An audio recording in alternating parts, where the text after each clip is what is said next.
You ever get that feeling that we're all standing on the edge of something? You know, like the old stories and the old rules just don't quite fit anymore. Well, today we're going to dive into this really powerful idea that actually gives a name to that feeling. It's called the reckoning. And this quote right here, it just nails it. It comes from a character named Zoran the Dragon, and it perfectly sets the stage. It's telling us that this moment of global crisis, it isn't just an ending, it's an invitation, a chance for every single one of us to pick up the pen and start writing a brand new chapter. So yeah, this is that invitation. We're being asked to look the reckoning in the eye, not as something to be scared of, but as the critical moment, the tipping point, where everything is about to change. Okay, so what exactly is the reckoning? Let's be clear, it's not some final judgment or the apocalypse. Think of it more like a massive global turning point. It's that moment where all the consequences we've been ignoring for, well, for a very long time, are suddenly right in our faces, demanding our full attention.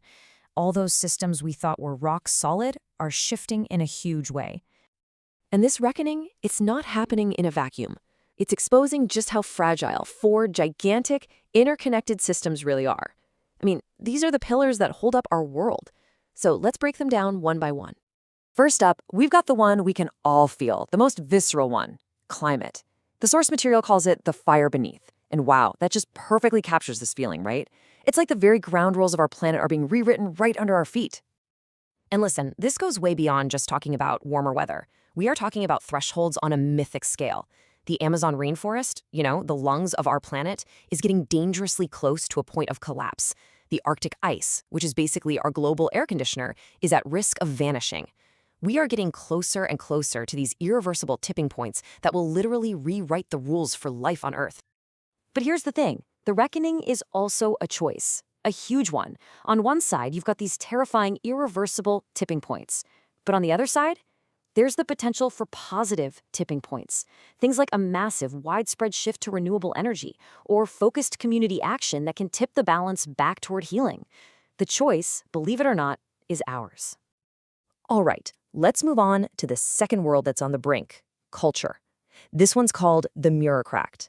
And this is all about the stories we tell ourselves, the very social fabric that's supposed to hold us all together.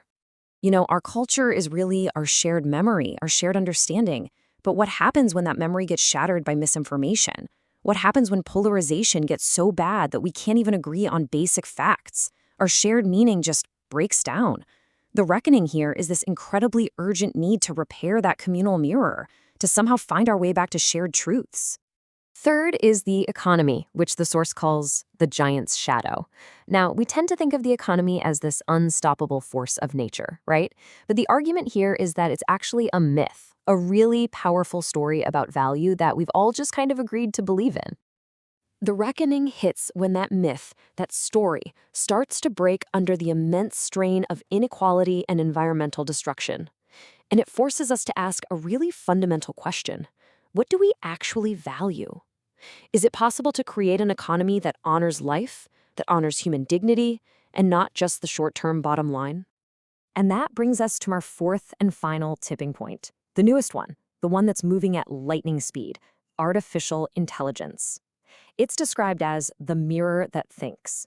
Because really, AI isn't inherently good or bad. It's a reflection of us, our data, our ethics, and, yep, all of our biases. So the direction AI goes in depends completely on the story we tell it to follow, the goals we give it. To guide it down a path that actually helps humanity, we need to make four critical shifts.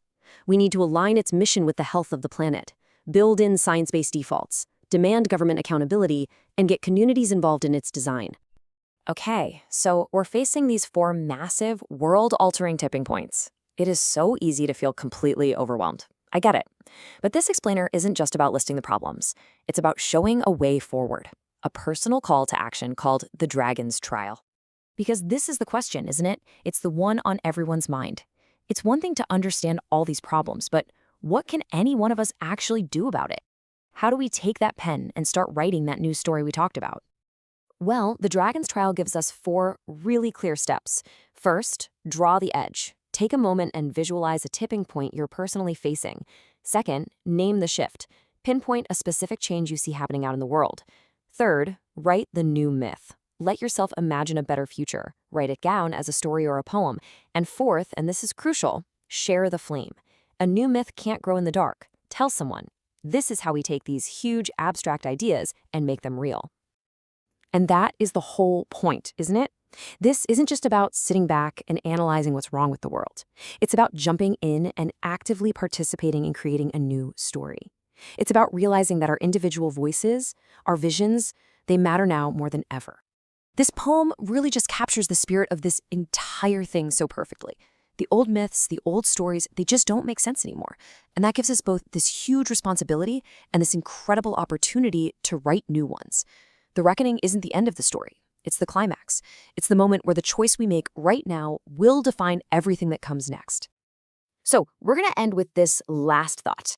I want you to try to think of this entire moment not as a warning, not as a threat, but as an invitation to see the world clearly, to imagine a better one, and then to take that first, small, brave step of putting your own story out there. So, what new myth are you going to write?